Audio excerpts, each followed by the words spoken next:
What's going on, traders and everybody? This information and news is reaching you from BBFX, although we called it from the internet, from the Guardian. So we're about to tell you how the global stock market is faring right now on the prospect that Joe Biden might possibly, is very, very close to clinging 270 votes of the electoral college, which he needs, to become the next president of the United States of America. So what is happening on the global scene? First, we start from Asia. Shares in Asia Pacific have climbed to the highest point for nearly 3 years as Joe Biden edged closer to becoming the next president of the United States. The MSCI broadest index of Asia Pacific, including Japan, climbed 1.3% to reach its highest since February of 2018. Japan's Nikkei rose 1.1% to a 9-month top, and South Korea put on 1.5%. Australia ASX 200 was also up more than 1.1%. Chinese blue chips gained 0.8%, aided by the thought that Biden White House might reverse some of Donald Trump's trade war tariffs.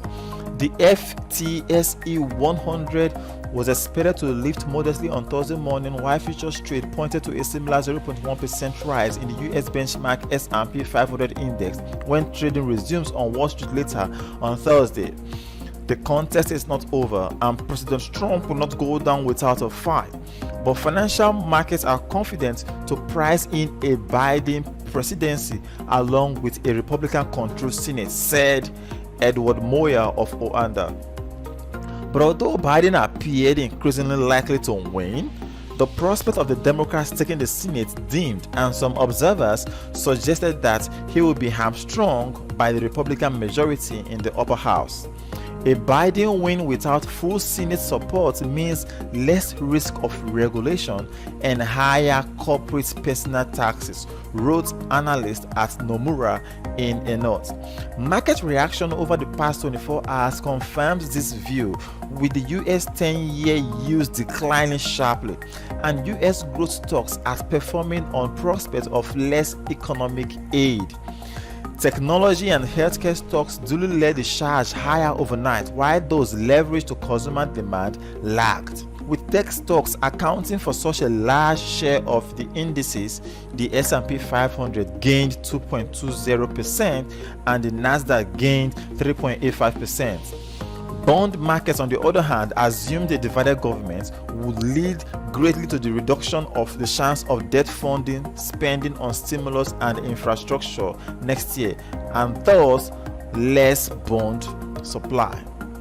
That saw the 10-year US Treasury yield tumble all the way back down to 0.74%, having touched a 5-month top of 0.393% as at trading activities on Wednesday.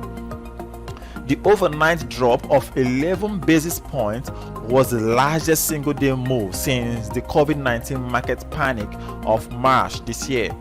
The diminished chance of massive US fiscal stimulus will also pipe pressure on central banks globally to inject further liquidity, just as the Federal Reserve Bank of England held policy meetings recently. Both could be interesting given the need for central banks to do more, said the Chris Beauchamp, the chief market analyst at IG. The Fed in particular will have to take up its QE role again with a wary sigh, in order perhaps to provide yet another bridge to the future when hopefully a government stimulus package will have been agreed. A renewed focus on Fed easing could restrain the dollar. After a wild ride overnight, the dollar index was last at 93.433, a lot nearer Wednesday's low of 93.070, than the top of 94.308. Likewise, the dollar settled back to 104.30 yen, having briefly been as high as 105.32 overnight. The euro held at $1.1726, well away from the low of $1.1602. So the sterling had troubles of its own after the Telegraph newspaper in London reported that the Bank of England was considering a move into negative interest rates.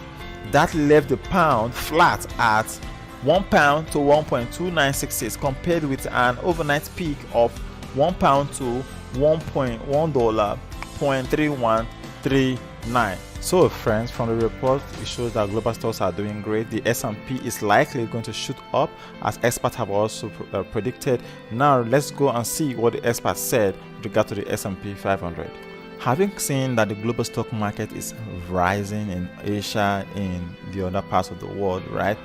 We now want to delve deeper into what the experts are saying in the United States, and we're going to consider 3 experts. The first of them all is Ed Clissold.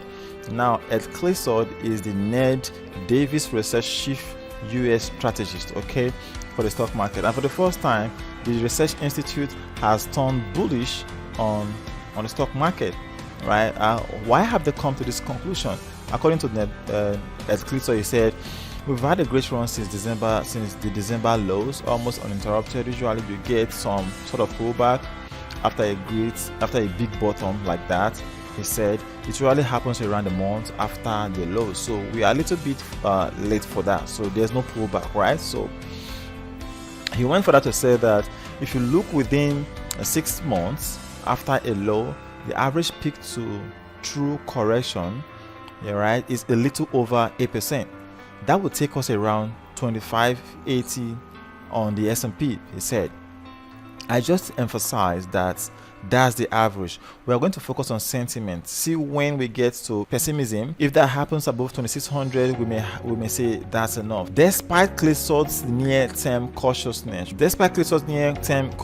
he predicts that the stock market will close the year in a record high territory, exceeding the 2940 hit of last year September. Coming into the year, it was 2950. We haven't changed it, Clissold said, adding it about 6% annualized gain, which is typical gain for a normal year. The S&P 500 closed the week up 3% and is now up more than 20% since the low of December. So the research institute is saying that the S&P 500 is going to go bullish. It's going to close on a record high level. Okay, so let's consider somebody else who is also skilled in the financial market. This news says, how will the stock market react to the election results? Investors weigh in and all that. Look at what this woman says. Angelina Belakowskaya, a senior lecturer in finance at the University of Arizona Ella College of Management. She isn't so sure about all this analysis and everything going high. Okay, the market closing bullish. In a pre-election forecast, she predicts the stock market will crash if Joe Biden wins the presidency. Okay, according to her, her bearish view reflects possible new policies for the economy, taxes, healthcare, green energy, regulations, and so on, plus uncertainty over what it all might mean. If Biden wins, she says, there will be a lot of concerns about how these new policies will affect everything. There could be a really strong financial impact, she added. The economy of the future is at stake. She predicts the stock market could fall at least 5% within days of a Biden victory and possibly drop by 20% to 35% by year end, taking the Dow Jones Industrial Average down to around 18,000 and 22,000 or so. So here we are, Angelina Belakowskaya, and her, analysis, her prediction, considering what factors such as taxes, regulations, green energy, and all that. Next, from CNBC, we are going to consider this professor who is also very, very much renowned when it comes to economics. In fact, his name is Robert Shiller, Starling Professor of Economics at Yale University and winner of the 2013 Nobel Prize for Economics. He said there was a sense of danger in the uncertainty surrounding this election. I think that our economy is kind of vulnerable because of a bad atmosphere and a loss of trust. Both sides are claiming the other side is lying, and that has never happened before. So it's hard to prove what that will mean. I still think that the situation means a tumultuous market in the coming days, and you have to think about whether you want to put your long-term investment in now or to wait a while for the dust to settle. And I don't know the answer. it's difficult thing to decide.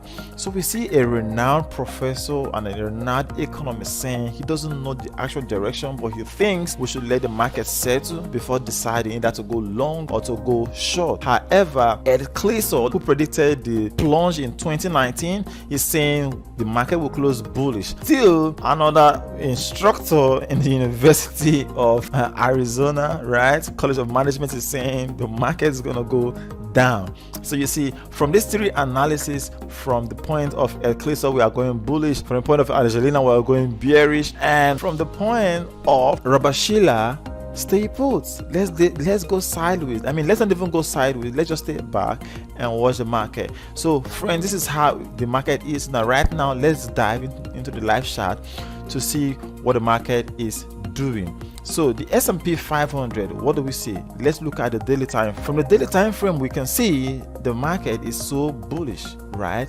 Previously, we see that the price of the market was rallying from the downside, okay, from these lows here, right, and it's raising high up.